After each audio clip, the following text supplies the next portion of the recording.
Virus থেকে হও গো সচেতন।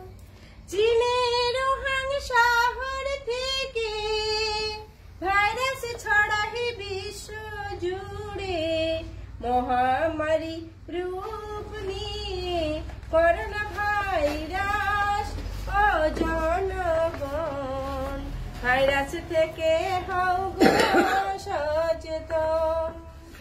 বিজ্ঞানীরা বলছেন বারবার করোনা ভাইরাস মরণ ভাইরাস, মানুষ মানুষে ছড়ায় এই ভাইরাস ও জনগণ।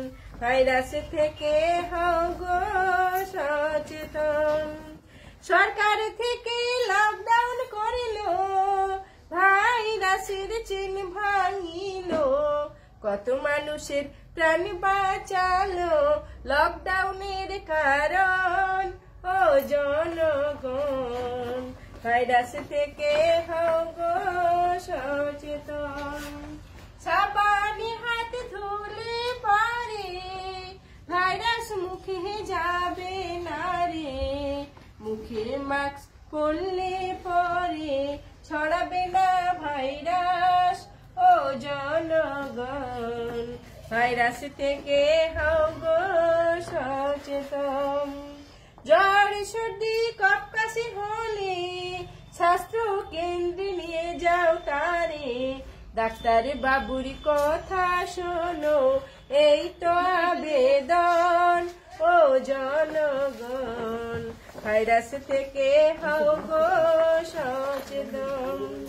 পুলিশ ডাক্তার সাংবাদিকরা প্রচার করছে সর্বই তারা, জীবন দিয়ে জনগণের প্রাণ বাঁচাতে চাই ও জনগণ। ভাইরাস থেকে হও গো সচেতন। ভাইরাস থেকে হও গো সচেতন ও জনগণ। ভাইরাস থেকে হও গো সচেতন। বাহ বাহ বাহ বাহ বাহ বাহ বাহ। উনি কোথায় গেছিলেন? ডেনমার্ক। ডেনমার্কে আপনি কি এটা মানে ভাইরাসের সময় যাননি? গেছো তুমি কি মানে ওখানে কি কাজে?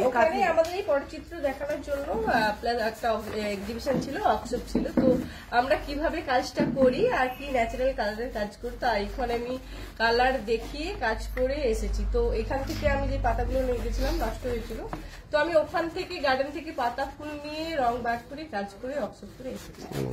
আচ্ছা, ওয়ার্কশপে। তা ওইখানে সেই গাছ পাতা ছিল? হ্যাঁ। আচ্ছা, ওখানে তাহলে তোমাকে তো সবই মানে বলতে হতো কি? বাংলা তো বোঝো? না না, দোভাষী ছিল। দোভাষী ছিল, তারপরে বলতে পারি একটু তো বসে মানে ইংরেজি। না বলছি যে গানগুলো তো বাংলাতেই হয়। গানগুলো বাংলাতেই, আর তারপরে দোভাষী থাকে, ওরা ট্রান্সলেট করে দেয়। আচ্ছা আচ্ছা, বাহ, আমাদের ভারতবর্ষের ঐতিহ্যকে বহন করে নিয়ে চলেছেন আপনারা, এটা একটা অনেক বড় ব্যাপার। এগুলো আমাদের প্রাচীন কাল থেকে হয়ে আসছে ম্যাম। যখন মানুষ কথা বলতে জানত না তখন থেকে পদক্ষেপে শুরু, যে কোন জঙ্গলে হিংস্র রয়েছে, কোন জঙ্গলে খাবার রয়েছে, সেগুলো গুহার মধ্যে এঁকে রাখতো যাতে ওদের পরের প্রজন্ম এসে ওখানে বসবাস করতে পারে। ম্যাম চা খেয়ে ঠান্ডা বললে